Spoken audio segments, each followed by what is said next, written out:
As principais informações de Curitiba e região a partir de agora. Vida News. Apresentação: Luciana Pombo. Direção-geral: Luiz Fernando Mussi.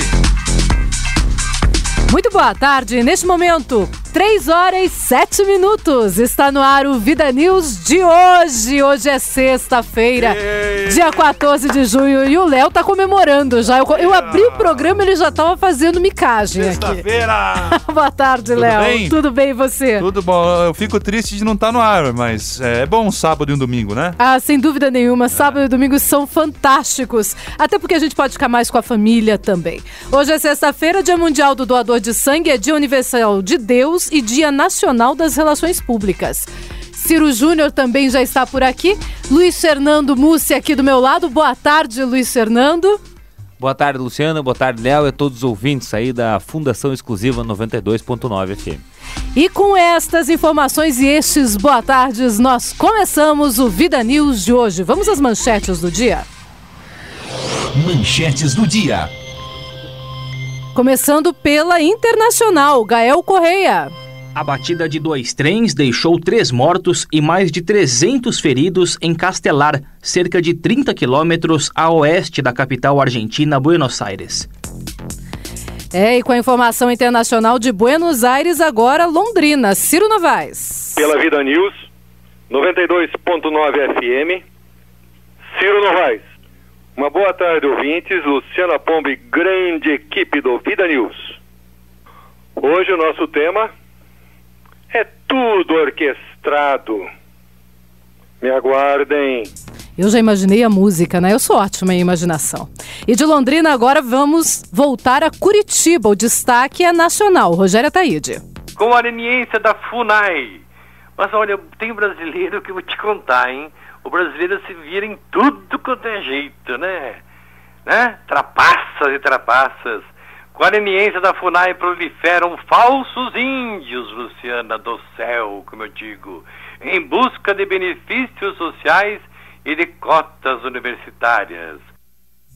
E de Curitiba agora, Campo Largo, Glauco Silveira. Começa hoje a fase regional dos Jogos Abertos do Paraná. Ainda no esporte, agora o destaque é de Ciro Júnior. Amanhã começa a Copa das Confederações. A nossa seleção recebe o Japão, 4h no Mané Garrincha, em Brasília. E eu vou aproveitar esse destaque do Ciro Júnior para perguntar para você, ouvinte da Vida News, do Vida News, quem vai vencer a Copa das Confederações aqui no Brasil? Léo, quem vai vencer? Que pergunta mais polêmica, né, Lu? E olha que o povo já começou a participar. Acabei de colocar aqui no Face, já começou a pintar um monte de participação aqui. Como é que tá aí? Tem de tudo. Você quer saber as boas, as ruins, as mais ou menos? Quem tá na frente?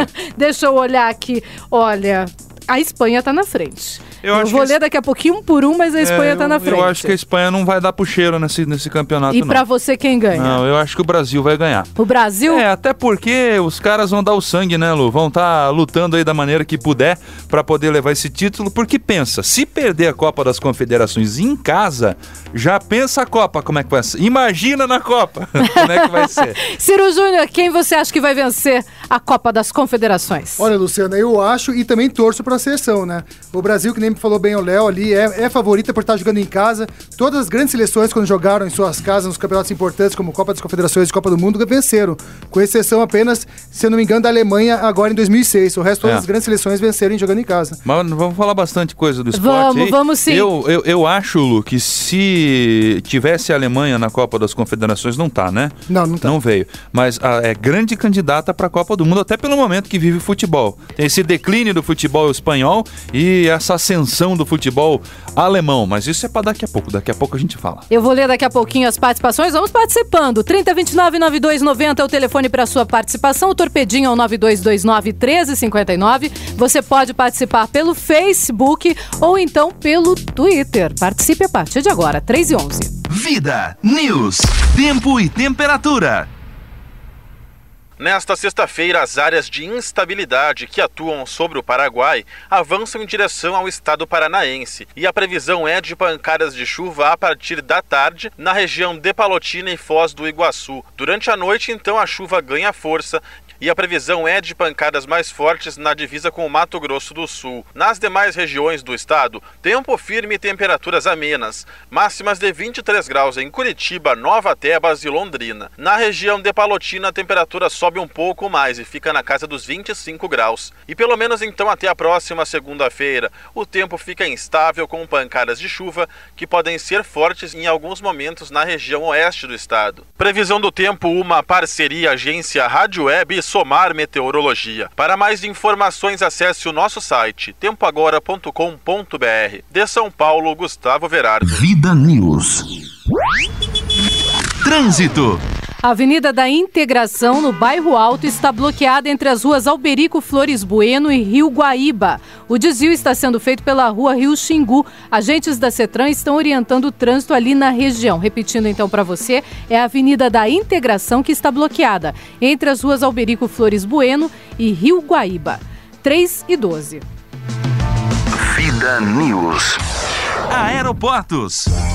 Bom, se eu falar que teve nevoeiro de novo, ninguém vai duvidar. Pois é, teve. O Aeroporto Internacional Afonso Pena, na Grande Curitiba, neste momento, está aberto para pousos e decolagens. Mas, segundo a Infraero, entre os 42 voos domésticos que estavam programados até às 11 horas da manhã, 23 foram cancelados e 23 tiveram atraso de mais de 30 minutos. Nenhum voo internacional estava programado neste período. Estão abertos também para pousos e decolagens os aeroportos Internacional de Foz do Iguaçu, Governador José Richa de Londrina, Silvio Nami Júnior de Maringá e Adalberto Mendes da Silva de Cascavel. 3 horas, 13 minutos. Vida News. Ouvinte Vida. E agora sim eu vou ler aqui algumas participações dos ouvintes. Quem vai vencer a Copa das Confederações no Brasil é a pergunta que eu estou te fazendo hoje. A Rejanesse Freira diz: a Espanha? O Mário Castilho, que ele é de Matinhos, participando com a gente, diz: a desigualdade social, e já tem os vencedores, as construtoras e o governo, que já estão com ouro desde agora, diz o Mário Castilho, falando já também da questão política da Copa das Confederações. O Alexandre Elias diz: espero que o Uruguai. É difícil, porém levo fé. Michel Enes de Oliveira diz que quem vai vencer vai ser o Japão. Jacques Douglas diz que quem vence a Copa das Confederações do Brasil são os políticos. O José Domingos dos Santos diz a Espanha. Também a Espanha é o que diz o Marco Aurélio da Silva. O Adir Chuvinski, participando com a gente, diz qualquer um, menos o Brasil, e cai na gargalhada. Tiago Galkovski, participando com a gente, diz não tem nem o que falar, a Espanha. O Eliseu Castilho acredita que vai ser o Brasil. O Alessandro Neres de Matos diz Brasil, o lixo do Brasil, claro que não é. Vai ser a Espanha ou a Itália. O Brasil não tem time, é o que diz o Alessandro Neres de Matos. Já o Luiz Carvalho diz que vai ser o time da Barreirinha. E o Carlos Eduardo Andreata Tertal diz que o Tahiti é brincadeira, né, Léo? Olha, vai ser muito difícil conseguir perder por menos do que 3 aí, o Tahiti na primeira rodada. A gente ri do Tahiti, mas não se esquece que há pouco tempo atrás, 10, 11 anos atrás, o Japão também era motivo de risada. É verdade. E hoje pode ser um dos candidatos ao título, né? Tem 9 jogadores titulares na Europa, então é uma seleção... Tem quem votou aqui no Japão já. O trocadilho é uma seleção para se abrir os olhos, o Japão. Inclusive, o Japão é o único país já classificado para a Copa do Mundo ao lado do Brasil, por ser país sede. O único país classificado até agora. O Alexandro de Gonzaga diz que quem vai vencer a Copa das Confederações vai ser a Nigéria. Você também pode participar, lembrando, o telefone é o 3029-9290, o torpedinho é o 9229-1359 e você tem também as redes sociais. 3 e 13. Vida News. Giro de reportagem.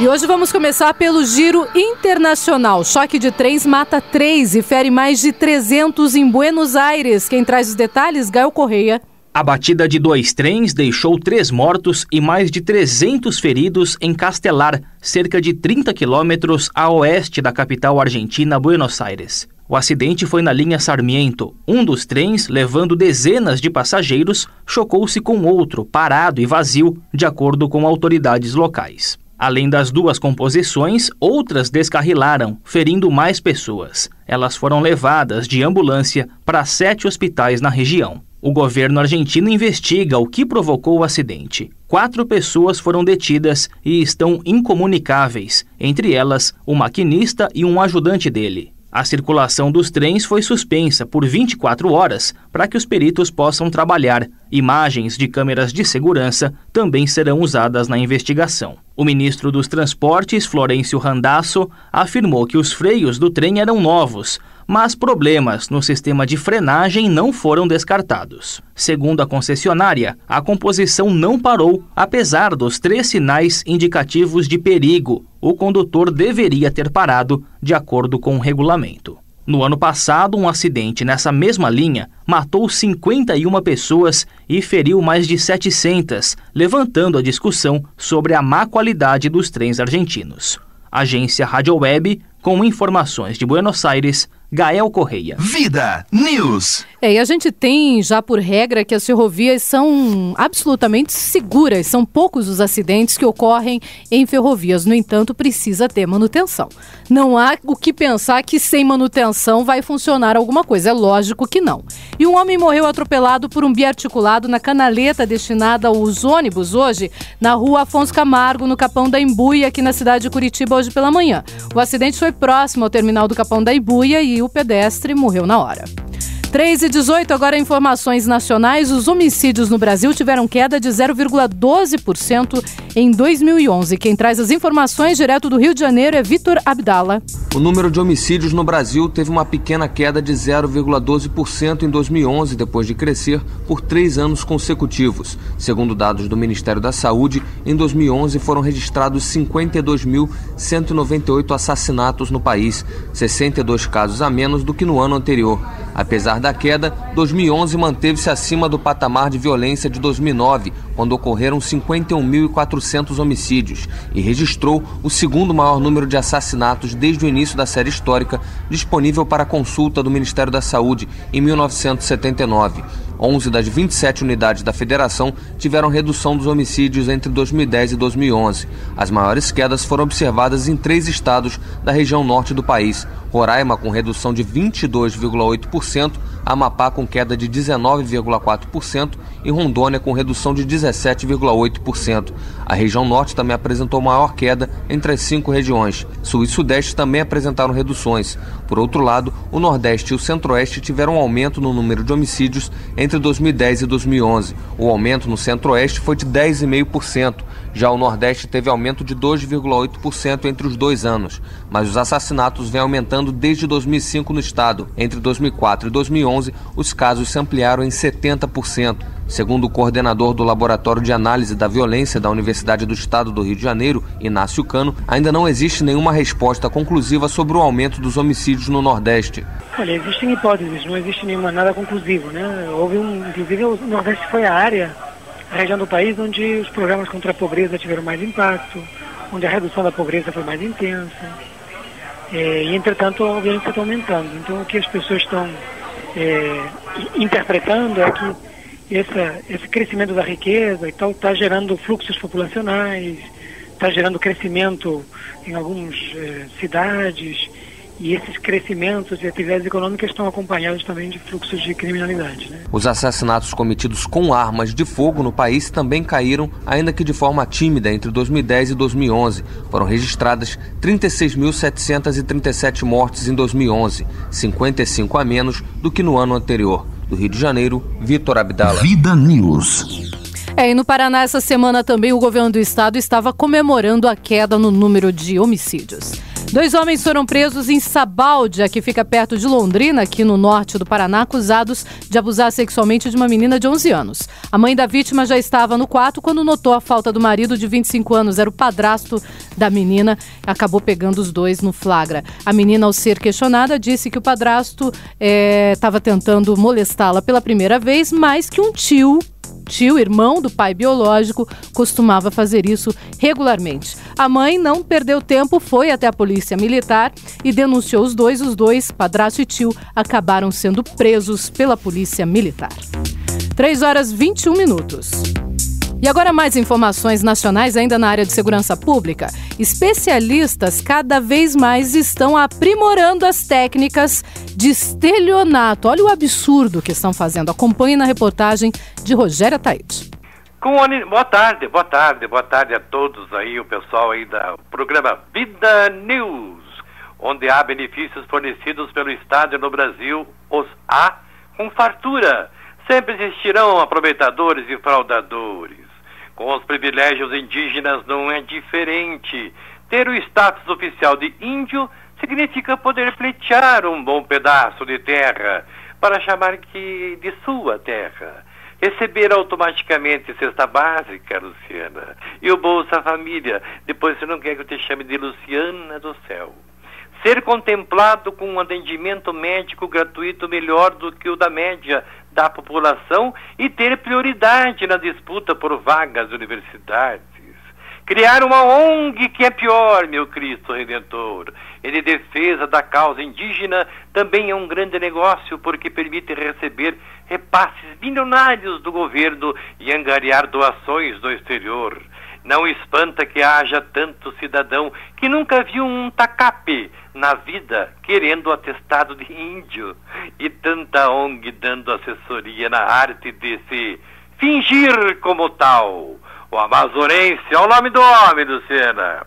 O amazonense Paulo José Ribeiro da Silva, por exemplo, quando precisa pousar de índio, ele saca de seu arco e flecha comprado numa feira de artesanato, expõe o torso avantajado e vai para o meio da folhagem do fundo da sua casa num quintal. Ele se diz um líder da etnia Apurinã. Uma investigação da Polícia Federal já está providenciando. Porém, ele gaba-se de ter agraciado a nossa presidente da República, Dilma Rousseff, com um de seus cocares de fantasia de carnaval durante a inauguração de uma ponte sobre o Rio Negro. Sem comentários, né? Chega, final de semana, sexta-feira, o jeitinho brasileiro. Os caras querem virar a Índia agora para pegar um troco do governo. Brasil, quem não age não é. Rogério Ataíde para o programa Vida News. Vida News. E mais de 3 mil anabolizantes foram apreendidos na BR-277 perto de Céu Azul. Foi na noite de ontem. A mercadoria estava em um carro que estava sendo transportado por um guincho. Os anabolizantes seriam levados para Cascavel, região oeste do Paraná. E fechando o nosso giro de reportagem agora, Curitiba. Ciro Júnior traz as informações sobre a pedreira que vai ser liberada para espetáculos e tudo mais em 60 dias. Ciro, é com você. O prefeito Gustavo Frutti entregou o alvará de liberação das obras na pedreira Paulo Leminski aos diretores da DC7, empresa concessionária do espaço. De posse do documento, a empresa pretende concluir as obras na pedreira dentro de no máximo 60 dias. O projeto prevê, entre outras obras, a instalação de palco e saídas de emergência. Também participaram do encontro os secretários de Urbanismo, Reginaldo Cordeiro, e do Meio Ambiente, Renato Lima. De Curitiba, Ciro Júnior para o Vida News. Vida News. Entrevista. E eu estou recebendo aqui hoje, no estúdio do Vida News, o deputado federal, ele que é do PSC do Paraná, Ricardo Arruda. Boa tarde, Ricardo Arruda. É um prazer recebê-lo aqui no nosso estúdio. Boa tarde, o prazer é meu. Tudo bom? O senhor que assumiu tudo bem, graças a Deus, e o senhor está bem? Como é que foi de viagem aqui para Curitiba de volta? Foi bem, né? Tá meio nublado o tempo, mas foi bem. Conseguiu, o aeroporto estava bem, conseguiu pousar. Deu, atrasou um pouquinho o voo, mas deu certo. Vamos começar então perguntando para o senhor assumiu agora no dia 12 de abril, é isso, deputado? Foi 12 de março. Eu tenho aqui na Câmara Federal, no site da Câmara, no dia 12 de março. E já começou a fazer trabalhos diferenciados. Um desses trabalhos é uma comissão que vai também analisar a questão dos bancos. Conte pra gente o que é exatamente essa comissão, deputado. Então, eu já tinha no meu projeto, né? Como a minha vida, eu venho de banco, trabalhei muito tempo em banco, né, mercado financeiro. Foi bancário, muito tempo. Já fui diretor de banco, tive várias funções em banco. E eu comecei a analisar que está havendo um descontrole hoje no mercado financeiro e as taxas estão ficando abusivas demais, né? Comparando com o resto do mundo, né? Uhum. E no mundo inteiro todo banco tem lucro, né? Por que no Brasil tem que cobrar tão caro as taxas e tão caras as tarifas, né? Aí eu resolvi, eu ia fazer um projeto de lei ou uma alteração no projeto de lei. É que mexer com o banco é uma coisa muito difícil. É isso que eu ia dizer para o senhor, eles são unidos, né? É bem complicado. Não, e a lei é muito blindada para eles, só o Banco Central que mexe. Aí eu estudando, falei, bom, o melhor caminho é a CPI, que a CPI é uma coisa contundente, né? Ela vai para a imprensa, né, e tem uma cobrança maior do povo e da mídia. Então eu entrei com um projeto, na verdade é uma CPI, mas eu entrei com um projeto de resolução. Por quê? Porque a CPI só pode correr 5 CPIs por ano, em cada momento, né, e já tem fila de CPI, então a minha não ia correr. Eu entrei com uma resolução, que daí não tem fila. Ela passa na frente das demais. Ela atropela de acordo com o interesse. Agora vão pressionar o presidente da Câmara, né? Dialogar com ele, porque eu acho que é um ponto bem delicado e que traz um benefício enorme para a população, né? Porque hoje, um cheque especial estão cobrando 10% ao mês. O banco paga meio no nosso dinheiro, então tem 9,5% aí de é um diferença. Exagero. Aí o banqueiro fala, a taxa é alta porque a inadimplência é alta. Eu falo ao contrário, a inadimplência é alta porque a taxa é alta. Acaba virando uma bola de neve para o consumidor, muitas vezes, para o cliente. Exatamente, e o cheque especial, ele se tornou um complemento de renda da população, né? Todo mundo acaba utilizando um pouco todo mês para pagar a conta. E não sai nunca mais de lá, né? E a ideia é diminuir de 10 para 3,5, acho que está bom demais, né? Esse projeto de resolução, deputado, o senhor conseguiu a assinatura de deputados suficientes para que ele chegasse até lá? Como é que foi? Consegui, foi Eu imagino duro. que tenha sido uma luta, né? Realmente foi difícil, porque fala em CPI contra banco, tem deputado que sai correndo. Fala, não, banco não, vou mexer, não vou... Mas acho que Deus aqui abençoou. Amém. E eu consegui, na verdade, em 20 dias eu consegui um número bom. Então, já está no site da Câmara, foram 211 assinaturas. 211? O mínimo é 171 assinaturas, né? Fez um bom trabalho, deputado. Deu um trabalho bom e agora vamos continuar. É evidente que nós vamos ser procurados aí por muita gente aí para retirar, mas não tem recuo nisso aqui. Aqui só tem um acordo, é baixar a taxa mesmo. Ótimo.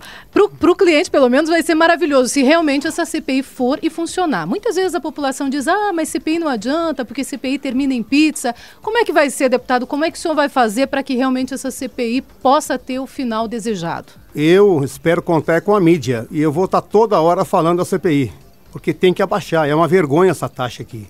Além das tarifas bancárias, né? Você paga hoje um TED, R$13 um TED.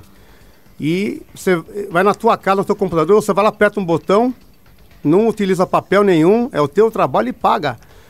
Paga talão, paga DOC. Pô, acho que tem que ter uma tabela e não tem tabela, cada banco cobra o que quer. O Rogério Ataíde, ele é nosso colaborador, ele pergunta para o senhor o seguinte, aqui pela internet, pelo Facebook. Ele disse que a CPI vai ser bastante complicada e que ele acredita que a resolução mesmo, para que ela possa fazer com que a CPI saia do papel, vai ser difícil. Ele acha que é um bom trabalho, mas difícil de passar. Como é que o senhor vai fazer para convencer o presidente da Câmara de que essa CPI realmente é importante e precisa passar? Exatamente. Também com a mídia, com o apoio da mídia? É esse o caminho? O que eu vejo hoje no Congresso Nacional é que tem muito deputado que está pensando como ouvinte e já está cansado. Olha, eu tento e não consigo. Tem projeto que demora 10 anos. Mas eu acho que a gente tem que usar aqui de todas as armas. É usar a mídia, né? Tem que usar contato político, né? Lá de cima. De algum jeito tem que sair, porque não pode ficar... O banco aqui, embora os bancos... Eu não sou contra banco, não. Eu acho que o banco... Todo mundo precisa e utiliza o banco. E o banco ajuda todo mundo. Ele ajuda no sentido de fomentar as empresas, gera emprego, paga imposto. Eu não sou contra banco. Eu acho que tem que ter um bom senso do banco em diminuir taxa, porque a agiotagem no Brasil é crime.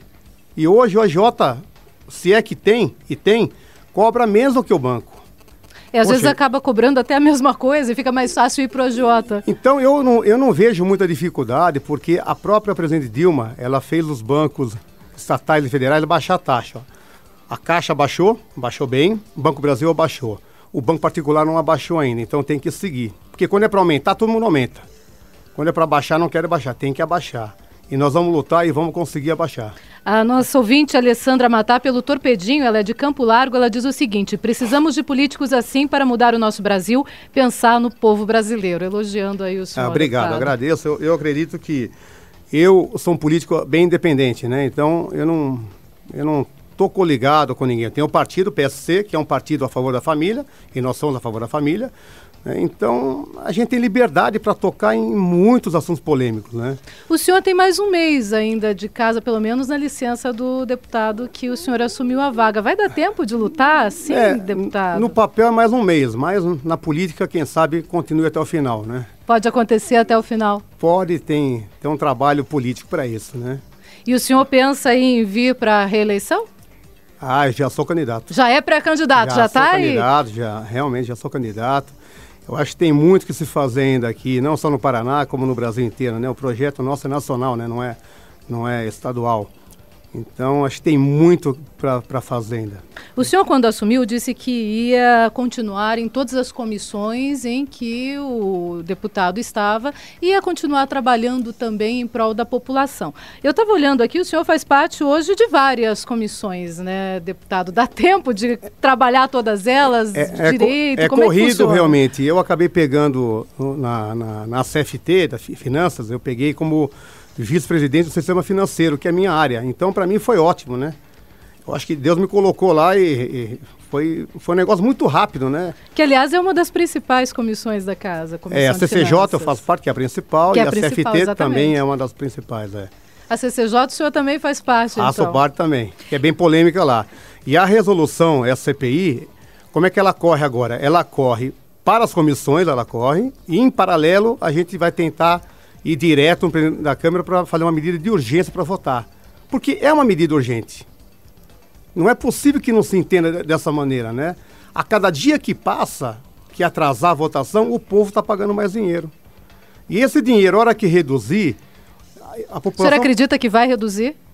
Vai reduzir. Tem que reduzir, não tem como. Isso aí é inviável. Isso aí nós vamos buscar parecer de juristas e não é possível. Ninguém aguenta pagar isso aí. E não tem lógica. Qual a explicação que eu gostaria de chamar o presidente do Banco Central para ele me explicar o porquê. E o senhor que é especialista em finanças pode dizer isso, né? Foi a minha vida inteira eu trabalhei e trabalho como gestor financeiro. Como é que um Banco Central permite o banco cobrar isso e não fala nada? Não é possível, tem que mudar. A tarifa também. Eu puxei o projeto de lei que tem lá dos bancos, né? Que é meio intocável aquilo lá. Toda tarifa que o banco cobra, que é permitida, ela está lá, mas não tem o valor. Então, cada banco cobra o que quer. Não pode, isso aqui é uma vergonha. Não pode ter um deputado que seja a favor, só se tiver algum comprometimento. E a gente vai estar de olho. O senhor pode ter certeza que a gente vai estar de olho. Quem vai votar a favor, quem vai votar contra, pode ter certeza absoluta. O senhor faz parte também dessa discussão que é importante para o Brasil, da reforma política, mas o senhor é suplente nesta decisão, nessa elaboração e também no acompanhamento da reforma política. Como é que o senhor está vendo a reforma política no Congresso Nacional? Então, a reforma política, ela veio de uma maneira muito abrangente. E não vai passar dessa maneira. Desse jeito não vai ter jeito. Não, porque tem muita coisa lá que não ajuda ninguém, ajuda a minoria que está no poder, né? Então a ideia dos deputados é votar em partes, né? É ir votando em partes até concluir o projeto todo. O projeto todo é inviável e não vai ser votado. O senhor acredita que o que vai passar? O senhor falou que vai votar em partes. O que deve passar ainda nesses próximos dias? Olha, tem um ponto bom, que a maioria é favorável, é unir a votação, fazer uma votação para vereador, para prefeito, para governo. Isso aí é uma economia para o país, né? E acho que até para quem vota, né? Em vez de ficar dividindo, isso aí é um ponto que todo mundo está favorável a esse tipo de coisa, né? Agora tem a briga, né? Você pode unir partido, você não pode. Se o deputado mudar, ele leva o horário dele junto ou não leva. Isso aí... É uma longa discussão ainda, hein, deputado? Não vai passar tão rapidamente? Eu acredito que não vai, não. Bom, outra questão também é a CPI da exploração sexual de crianças e adolescentes, que o senhor também trabalha como suplente. Já pegou algumas dessas reuniões? Como é que o senhor está acompanhando? Não, eu não peguei nenhuma reunião ainda não dessa pegou. Aí, mas isso aí é um caso hiper polêmico, né? E duro de terminar também, né? Porque eu já acompanho há muito tempo esse tipo de coisa. Então, tem lugares afastados aí em regiões que não é pedofilia, o próprio pai e a mãe que incentiva o quase filho, como se fosse uma exploração comercial, para não dizer prostituição. É muito complicado. Isso aí é um assunto delicado, polêmico, né? Eu acho que tem muito político usando isso aí para ganhar voto, mas tem que trabalhar mais duro nisso aí. Da mesma forma como se tem que analisar os bancos, com certeza, deputado, também a gente precisa criar regras que possam fazer com que estas coisas, como até a exploração sexual de crianças e adolescentes, acabem. Mas o senhor tem razão, é algo complicado que vai depender muito também da educação dos pais, sem dúvida alguma. Também, e o problema do país hoje é que a lei no país ela não é cumprida. Além de ser um Código Penal muito antigo, ultrapassado, não é cumprido. Então, a insegurança hoje no país é total, né? É São Paulo, é Curitiba, toda a cidade de porte médio para grande está sofrendo com uma violência incrível, né? E nós não estamos vendo nenhuma reação do governo para parar, para mudar. Ao contrário, né? O bandido está cheio de direitos, né? Ele não mostra o rosto, ele tem uma renda. Nós estamos com um projeto no nosso partido, PSC, porque hoje a família do presidiário, ela tem uma renda de R$600 por mês para a família do presidiário. Nós estamos tentando reverter, pegar essa renda e dar para a família da vítima. Nossa, seria fantástico, deputado. Eu acho que a gente tem falado isso muitas vezes aqui no Vida News, que realmente quem está recebendo, muitas vezes, é o preso. Existe a Comissão de Direitos Humanos, que muitas vezes acaba beneficiando o próprio preso e, de repente, o vitimado acaba sendo esquecido, deixado de lado. Então, é direito humano para o bandido, né? E para a vítima. Então tem pessoa que perdeu o pai da família, que era rimo de família, perdeu e está hoje vivendo na miséria, não tem renda para comer. E a família do bandido está ganhando. E o bandido está ganhando e dando prejuízo na cadeia. E aprendendo coisa errada na cadeia. E muitas vezes não podendo trabalhar porque os direitos humanos também às vezes não deixam trabalhar. Então tem muito que mudar, né? Com certeza, deputado. O senhor vai ter bastante trabalho pela frente na Câmara Federal, tenho certeza absoluta. Assim espero, viu? Deputado, eu gostaria de agradecer muito realmente sua presença hoje aqui no nosso estúdio. Eu só gostaria também de saber, além do banco, dessa CPI do banco, quais são os próximos passos do senhor já programados na Câmara? Olha, como a CPI vai me tomar muito tempo, porque vai ter muito que falar na CPI, e a outra comissão, sistema financeiro, que a gente vai ter que reunir com os bancos pequenos, médios e grandes, porque hoje tem outro problema de banco. Os bancos grandes querem aprovar e já estão fazendo a portabilidade de cliente, né? A portabilidade de cliente, como eles têm uma margem muito grande no share especial, eles diminuem os juros para as empresas. Então eles vão começar a puxar cliente dos bancos pequenos e médios, e se a gente não tomar uma medida aqui séria, vai acabar com os bancos pequenos e médios. Aí fica pior para o povo, né? Porque a concorrência diminui. Aí nós vamos ficar na mão de 4 ou 5 bancos. Tá errado. Então, é outra luta que a gente tem aí de enfrentar. Ok, muito obrigada, viu, deputado Ricardo Arruda, pela entrevista e pela participação com a gente. Eu gostaria de agradecer realmente a tua presença no nosso estúdio. Uma boa tarde e sucesso. Obrigado. Espero que o senhor mantenha contato com a gente aqui para a gente saber sempre como é que está essa CPI para poder acompanhá-la. Eu espero contar com vocês também. Uma boa tarde e Deus abençoe a todos. Amém, o senhor também. Obrigado, amém. 3h39, intervalo e já voltamos. Vida News. A vida é tudo de bom e continua. Vida News. Trânsito. Por causa de obras, as vias internas do setor estadual da rodoferroviária estão em mão dupla e parte tem sentido alterado neste momento. Segue bloqueada a circulação de veículos após a trincheira sob a Urbis. Apenas táxis, motos e veículos credenciados estão liberados. 3h42. Vida News. Crônicas. De uma semana para cá, em São Paulo, no Rio e diversas outras capitais, assistimos grupos numerosos e populares ganhando as ruas para protestar contra o aumento nas tarifas dos transportes coletivos. Seria até saudável essa manifestação em defesa do interesse da maioria, que não dispõe de carro particular e tem seus salários congelados enquanto sobe o preço de tudo. Faz parte da democracia o direito de protestar. O grande problema é que os protestos terminam, ou até começam, com depredações no comércio e em estabelecimentos públicos, como estações de metrô e rodoviárias. Ônibus são queimados. A polícia é obrigada a intervir com bombas de gás lacrimogêneo, sprays, cacetetes e prisões aos montes. Dificilmente essas manifestações acontecem de graça, espontaneamente. Elas são orquestradas. Paranoias à parte, que vão dizer que é paranoia, obedecem a um comando central. Como os comunistas já foram para o espaço, É até difícil utilizar a cantilena de perigo vermelho ou do antigo ouro de Moscou. Nem mesmo os anacrônicos e empedernidos defensores ousariam levantar tal hipótese. Mas algum trama se desenvolve seguindo execrável planejamento.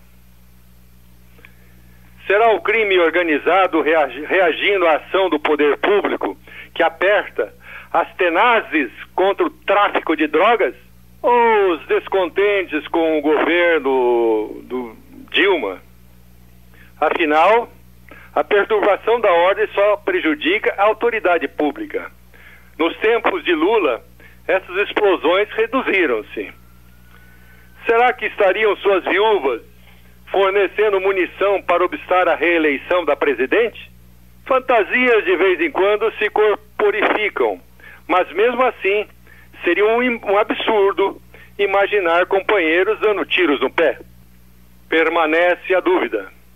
Sem que afaste a possibilidade da rebelião dos aflitos numa sociedade onde muitos melhoraram de vida, ascendendo de classe, mas ainda permanece legiões de miseráveis sem outra alternativa senão destruir o mundo que os discriminou. Deve-se cuidar o governo. Essas convulsões, se não sabemos sequer como começaram, de que forma imaginar como elas vão terminar, com todo o respeito e sem qualquer liação teológica, é preciso descobrir logo qual é o Espírito Santo que inspira e coordena os excessos e exageros dos protestos atuais. Tomara que sejam os traficantes, porque supor outras forças acima deles dará um nó dos diabos na sociedade organizada. De minha parte, concordo com o texto de Carlos Chagas e acrescento também que acredito do interesse das viúvas de Lula em tumultuar para o retorno triunfal do ex-presidente em 2014.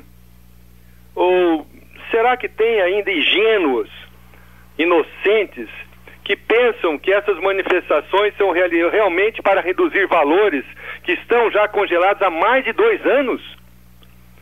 Que a depredação com mascarados e camisetas vermelhinhas são de pessoas preocupadas com o povo? Estamos de olho. Aqui, Ciro Novaes. Me aguardem. Vida News. E por falar em presidente Lula, os 2 últimos presidentes do Brasil estiveram ontem em Curitiba para uma comemoração pelos 10 anos do Partido dos Trabalhadores. Foi aqui no Palácio. A presidente Dilma Rousseff veio acompanhada do ex-presidente Luiz Inácio Lula da Silva, da ministra-chefe da Casa Civil, Gleisi Hoffmann, e do presidente nacional da Legenda, Rui Falcão. A apresentação do balanço foi aberta com o discurso da paranaense Gleisi Hoffmann, chamada de governadora do estado pela plateia. Teve lá um clima de eleição, viu, Léo? Desculpa cortar, se vieram apresentar tudo que o PT fez em 10 anos, é isso? Exatamente, foi um balanção. Falaram sobre o mensalão ou não? Não. Não foi dito não. Quanto foi? Quanto Não. Foi tudo de bom que apareceu nesse governo. Então tá bom. Entre as autoridades que estiveram presentes no seminário do PT estavam esse senador, Osmar Dias, ex-senador, que atualmente é um dos vice-presidentes do Banco do Brasil, ele que é do PDT. Também o prefeito de Pinhais, Luizão Goulart, e o vice-presidente da Câmara dos Deputados, André Vargas. O evento O Decênio que Mudou o Brasil está percorrendo todas as capitais brasileiras e Curitiba foi a 5ª cidade a ter esta conferência. 3h48. Vida News. Giro de reportagem. E vamos começar pelo Ministério da Saúde. Ao vivo de lá, Karina Chagas, boa tarde. Boa tarde, Luciana Pombo. Boa tarde, ouvinte da Rádio Vida FM. Vamos falar do SOS Emergência. O Hospital do Trabalhador, aí em Curitiba, é um dos 22 hospitais de grande porte incluídos no SOS Emergência, criado pelo SUS, Ministério da Saúde. O programa vai qualificar o atendimento nos maiores hospitais brasileiros. Com a chegada do programa, muita coisa vai mudar no Hospital do Trabalhador. Equipes treinadas vão acolher os pacientes e avaliar o nível de gravidade e de urgência no atendimento. O fluxo de internação será mais ágil e a gestão de leitos mais eficiente. Até 2014, os 40 maiores pronto-socorros em 26 estados e Distrito Federal estarão incluídos no SOS Emergência, que é parte da rede Saúde Toda Hora. Outros serviços de saúde oferecidos pela rede são o SAMU 192, UPA 24 horas, salas de estabilização, serviços da atenção básica e Melhor em Casa. Do Ministério da Saúde, Karina Chagas para a Rádio Vida FM. Com você, Luciana. Valeu, obrigada, Karina. Até mais, um grande abraço para você. E de Brasília agora, voltamos a Curitiba. As informações são de Ciro Júnior. É que os engenheiros da Sanepar encerraram a greve. Vamos lá. Os engenheiros da Sanepar suspenderam a greve em todo o estado. Eles haviam paralisado as atividades no dia 7 de junho para pleitear um plano de carreiras. Ontem eles tiveram uma audiência no Ministério Público do Trabalho e a Sanepar enviou um ofício em que sinalizava a possibilidade de negociação caso a greve terminasse. A categoria decidiu aceitar a sugestão da empresa. Além de Curitiba, houve paralisação também em Maringá, Londrina e Cascavel. Atualmente, a Sanepar conta com 400 engenheiros e cerca de 50% estava na greve, segundo o sindicato que representa a categoria. De Curitiba, Ciro Júnior para o Vida News. Vida News. Ainda falando sobre Curitiba, o Movimento de Resistência Urbana e a Articulação Nacional dos Comitês Populares fizeram hoje cedo, na Praça Santos Andrade, aqui em Curitiba, um protesto. Eles reivindicam mais atenção aos sem-tetos e também habitação, e eles são contra os gastos milionários com a Copa do Mundo pelo governo federal.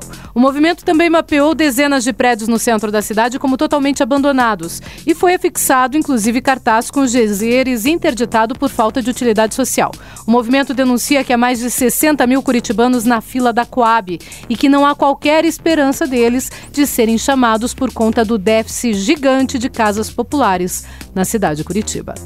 3h50. Rapidamente, agora vamos a Campo Largo com Maria Eduarda Bucchi. O secretário da Saúde, Michele Caputo Neto, recebe nesta sexta-feira o certificado de acreditação nível 1, segurança do paciente, concedido ao Hospital Infantil Valdemar Monastier, unidade do governo do Paraná. O processo de acreditação começou em dezembro do ano passado. A unidade foi titulada em fevereiro deste ano como hospital acreditado pela Organização Nacional de Acreditação.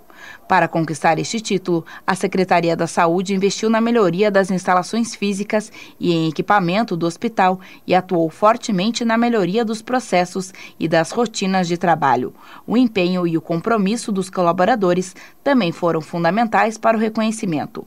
Outros 8 hospitais do governo do Paraná também devem iniciar o processo de acreditação. A solenidade acontece às 2h da tarde no auditório do Hospital Infantil Valdemar Monastier, que fica na rua 15 de novembro, número 3701, no bairro Bom Jesus, em Campo Largo. Maria Eduarda Bucchi com informações da Agência de Notícias do Paraná. Vida News. E 8 máquinas caça-níqueis foram apreendidas dentro de um edifício comercial no centro de Curitiba. 3 pessoas que estavam no local, inclusive um suposto cliente, foram encaminhadas pela Polícia Militar. No local tinha uma mulher que se identificou como gerente do estabelecimento, um segurança e um homem que estava jogando naquele momento, todos então encaminhados para a polícia. 3h52. Vida News. Esportes. E vamos começar com uma informação de esporte, mas de Campo Largo. Glauco Silveira, boa tarde.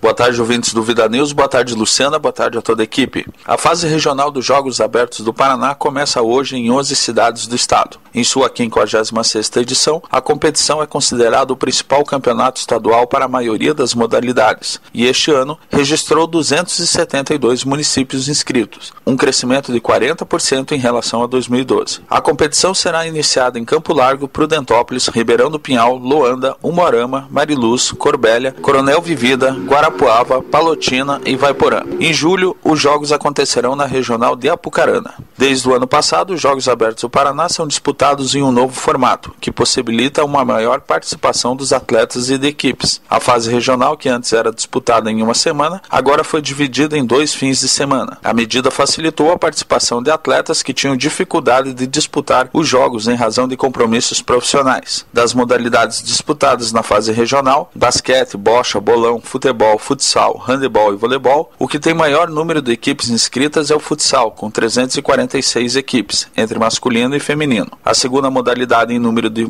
municípios inscritos é o voleibol, com 165 equipes, entre masculino e feminino. Depois vem o handebol, com 122 equipes, seguido do futebol, com 120 equipes, e do basquete, com 84 equipes inscritas. De acordo com o coordenador de Esporte, Lazer e Qualidade de Vida da Secretaria do Estado do Esporte, Luiz Antônio Costenaro, o formato formato implantado em 2012 tem o objetivo de facilitar a participação dos municípios. A fase regional dos Jogos Abertos do Paraná é realizada pela Secretaria de Estado do Esporte e com a parceria das prefeituras e dos escritórios regionais do esporte. Os Jogos Abertos do Paraná têm duas divisões, A e B. Na divisão A estão as equipes no nível alto de rendimento nas modalidades coletivas e atletas das modalidades individuais. Já a B é composta por equipes coletivas formadas nos municípios e que estão em estágio de formação de equipes de rendimento. Na divisão B, há uma fase regional, em que os selecionados de cada município se enfrentam em suas regiões esportivas. Os campeões de cada regional disputam uma fase final e os melhores deste ano disputam a divisão A em 2014. Vida News, a informação que chega na cidade de Campo Largo com Glauco Silveira. Vida News. E hoje eu perguntei para você, ouvinte do Vida News, quem vai vencer a Copa das Confederações no Brasil. Eu tenho aqui várias participações. O Adilson da Silva diz que a Espanha,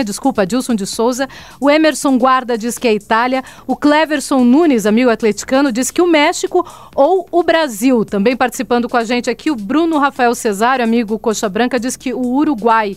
Pelo Twitter, o Ciclista ao Vivo diz o seguinte: muita gente já ganhou e muitos ainda vão ganhar, mas no futebol ninguém botou fé no Brasil. Acho que temos que valorizar os jogadores que temos, já pensando na Copa do Mundo. Querem torcer para a Itália, Nigéria? Vamos morar para lá. Brasil campeão, diz ele, com a força da torcida. Chega de pessimismo, vamos vencer para botar medo nas seleções que vêm para a Copa. Também participando aqui pelo Torpedinho, o Emerson de Araucária diz o seguinte: na minha opinião, a Espanha é favorita, pois o Brasil tá uma baba, levou sorte contra a França, diz o Emerson. Também participando aqui, o Tony Casagrande, jornalista, diz que torce para a Nigéria ganhar. O Daniel Alberto Tornese diz que vai ser o Tahiti. O Nilson Martins Lima diz que é Espanha. William Rogers, a obrigação é do Brasil. Tiago Faria diz: Brasil, Itália e Espanha são grandes seleções e duas delas acredito que fazem a final. Correm por fora o Uruguai, que ultimamente tem incomodado. Fica fácil arriscar alguém para o título, mas é obrigação do Brasil ganhar essa Copa das Confederações, diz ele. Também aqui outras participações. O William Ross diz o seguinte: coincidência ou não, ontem teve um encontro do PT em Pinhais e a minha carteira sumiu, brinca ele. Abraços. Algumas brincadeiras também que surgem aqui. O Juliano de Pinhais pelo telefone diz que ele aposta na Espanha, já que no Brasil não dá para confiar. E como a gente está falando em Copa das Confederações, vamos às informações do Felipe Esboril. Felipe, é com você. A seleção brasileira realizou o primeiro treino em Brasília nesta quinta-feira. Os jogadores vão se preparando para a estreia na Copa das Confederações, que acontece dia 15 contra o Japão, na capital federal. E quem falou hoje com a imprensa foi o atacante Neymar, recém-contratado pelo Barcelona e que agora sabe da responsabilidade de vestir a camisa 10 da seleção brasileira. Informações dão conta de que ele mesmo pediu o número. A 10 é um número que o Brasil sempre foi muito bem representado.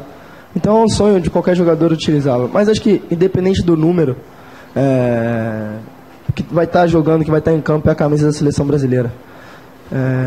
E os 10 que eu acompanhei, que eu vi jogar, foram Rivaldo, Ronaldinho Gaúcho, Kaká, Robinho. Então esses caras já utilizaram a 10. Então a 10 é um número simbólico. Já sobre não jogar, a mesma coisa com a camisa da seleção brasileira e no Santos Clube que ele atuava até então, Neymar tranquilizou a todos. E claro que não tem como ser o que eu era no Santos aqui na seleção brasileira.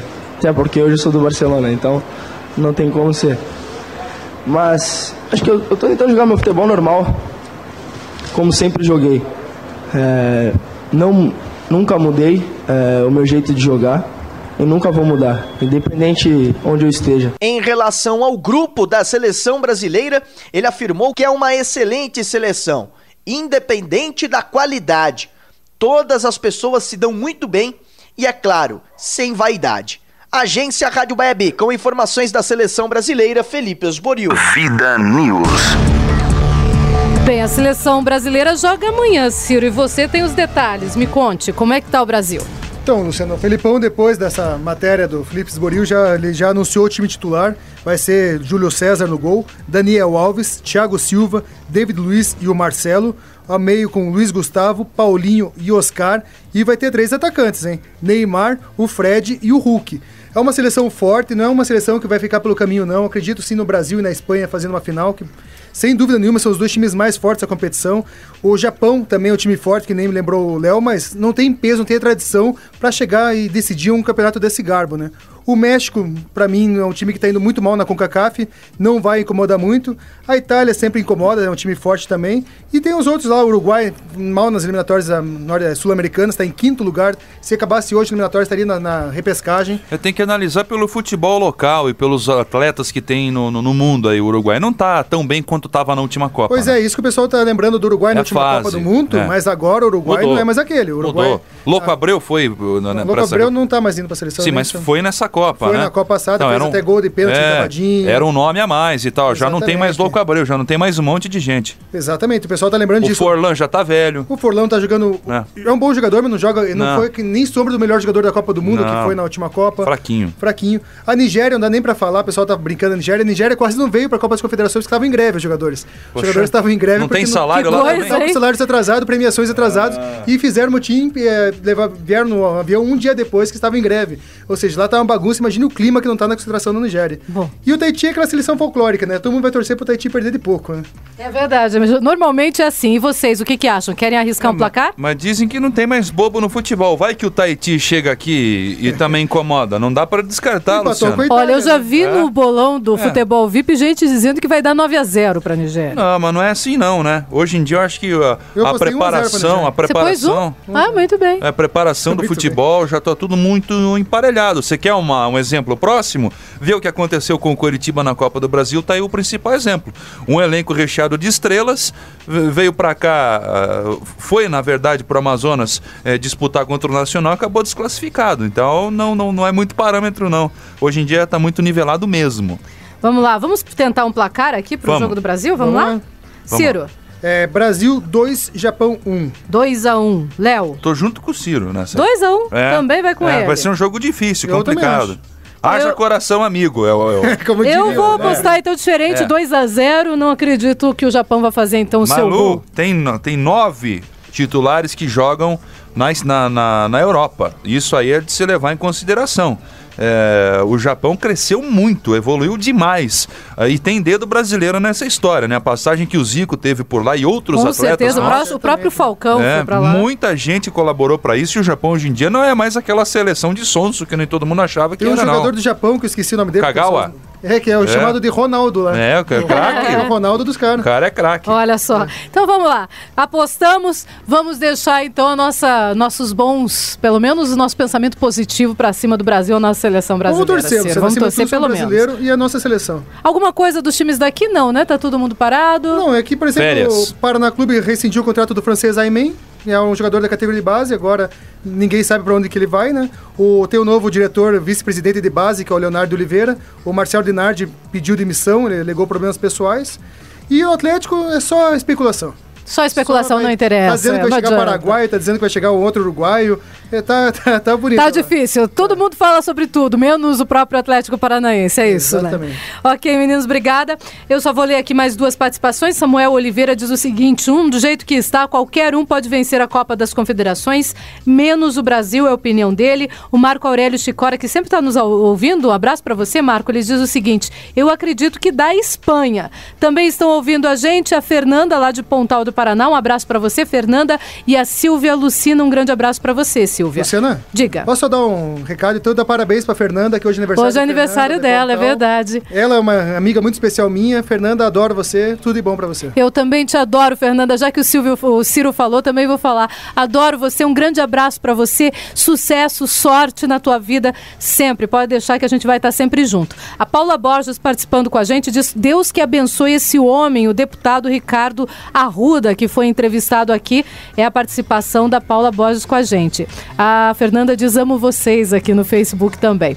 E participando com a gente, Andressa Matar de Campo Largo diz: meu Deus, esses pedófilos tinham que ter prisão perpétua para eles e nunca mais ver a luz do sol. É a participação dela no Torpedinho. 4 horas 3 minutos. Vida News. Voadora do dia.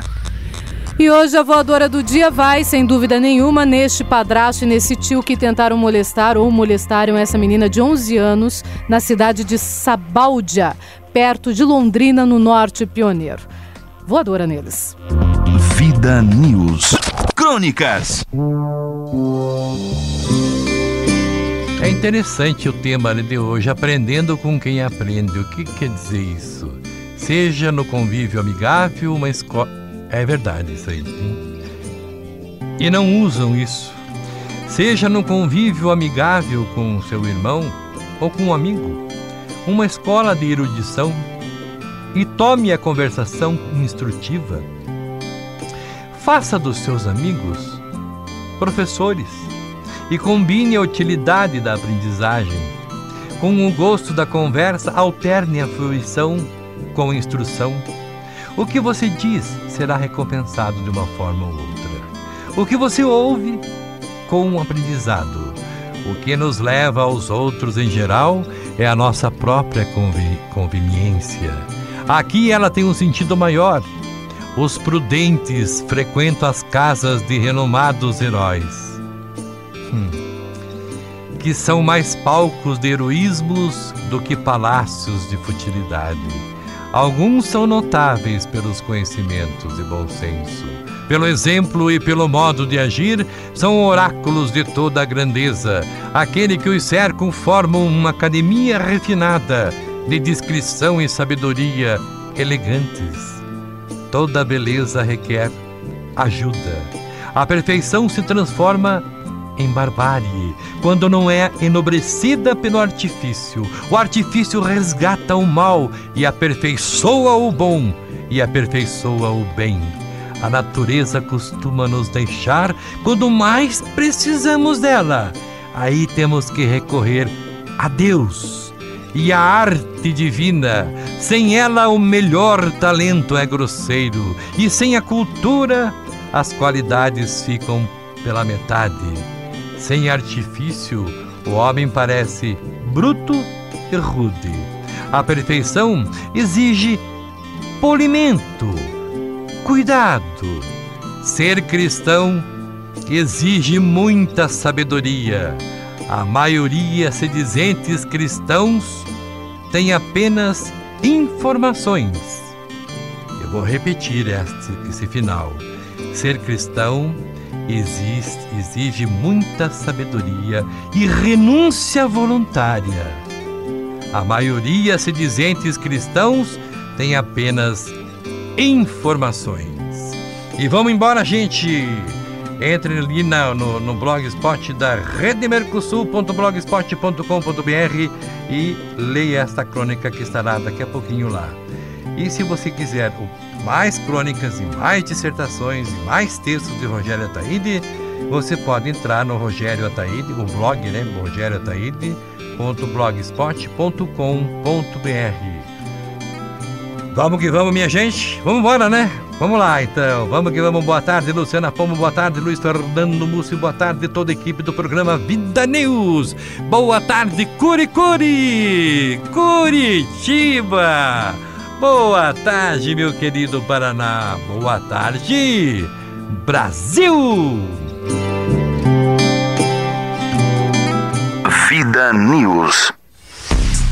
E termina aqui mais uma edição do Vida News. Tchau, Léo. Tchau, Luciana Pombo. Um grande abraço pra você, excelente fim de semana. Também. Tchau, Ciro Júnior. Tchau, Luciana, tchau, Léo, até segunda-feira. Até segunda-feira, se Deus quiser. Tchau a todos vocês que estiveram com a gente até agora. Segunda-feira, 3 horas da tarde, estamos de volta. Até lá. Você ouviu Vida News. De volta segunda, 3 da tarde. Da 3 da tarde.